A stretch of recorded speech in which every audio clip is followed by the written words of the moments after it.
One of the things that we've been talking about recently that's kind of a new trend in our HVAC industry is about a new option for financing that some companies, we don't offer this currently, but other companies do. And that doesn't say that, I'm not saying that that's necessarily a bad thing or a good thing. It's just another option. But people really should be aware of all the factors that go into it before they sign on the dotted line with this. So I thought maybe you could talk about that.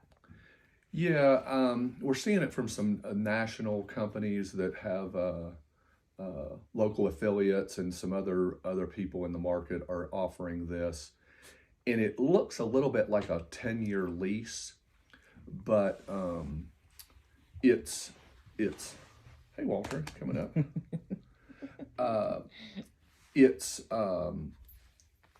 really an option to buy the unit, the service, the maintenance, warranty, everything for 10 years. You make 10 years of payments, so 120 payments at whatever they quote you, and it includes everything. And it sounds very appealing. Low first cost. You don't have to put up a big chunk of money at first. So I understand why that's appealing to people.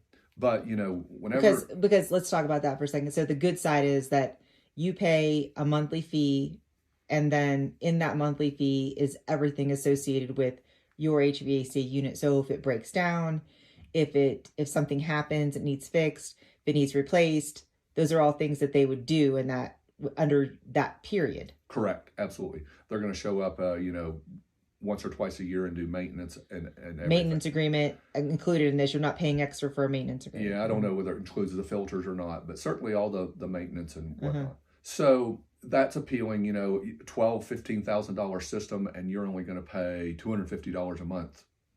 Now, I would encourage everybody to multiply the payments times 120 and understand what the real cost So of that. explain what that means. Well, if I quote you $250 a month or $200 a month for 10 years, you need to understand what that's going to look like over the total cost of ownership, and compare that to some other quotes you should get, from some other local contractors.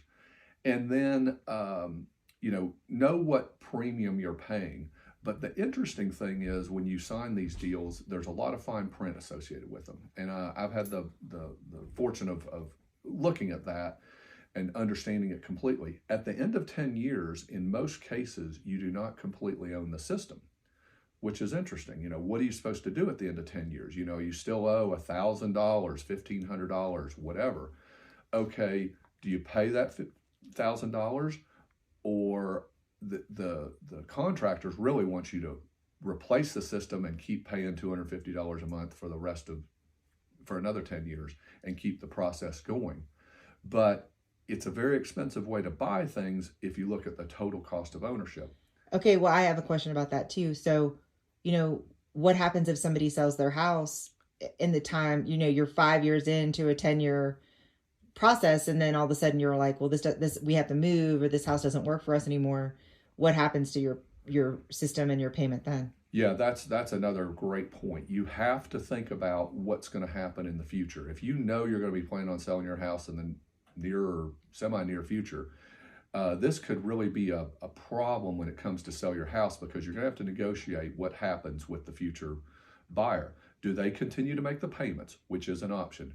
Do you buy the system, the quote out, and pay for it, and then the owner, the next owner gets the use of the system?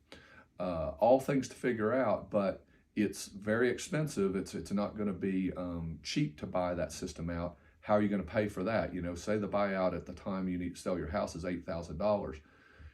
Will you be allowed to pay that from the proceeds of the sale?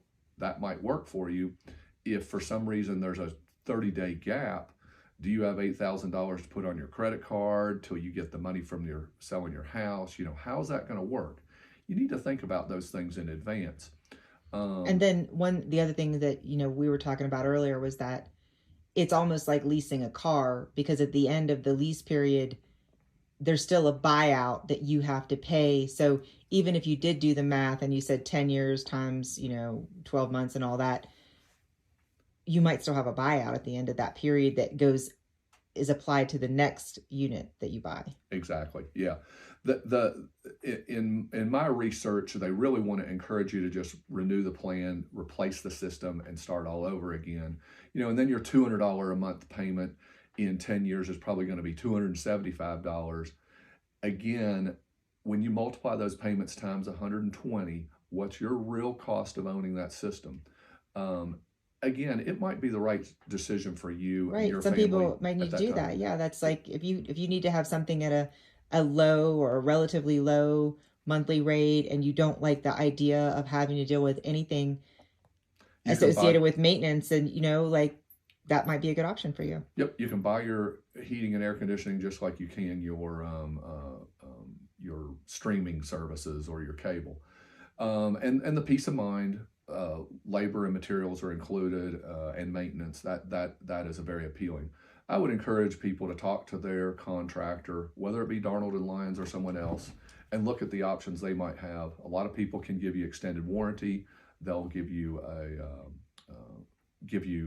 multiple years of maintenance included in the and certainly the manufacturers typically are offering some 0% financing, whether it's for 2, 3, 4, 5 years, might really help lower the cost of ownership for you, and look at all the options, because I think a homeowner needs to go into these decisions with their eyes wide open and really do their research. Okay, thanks.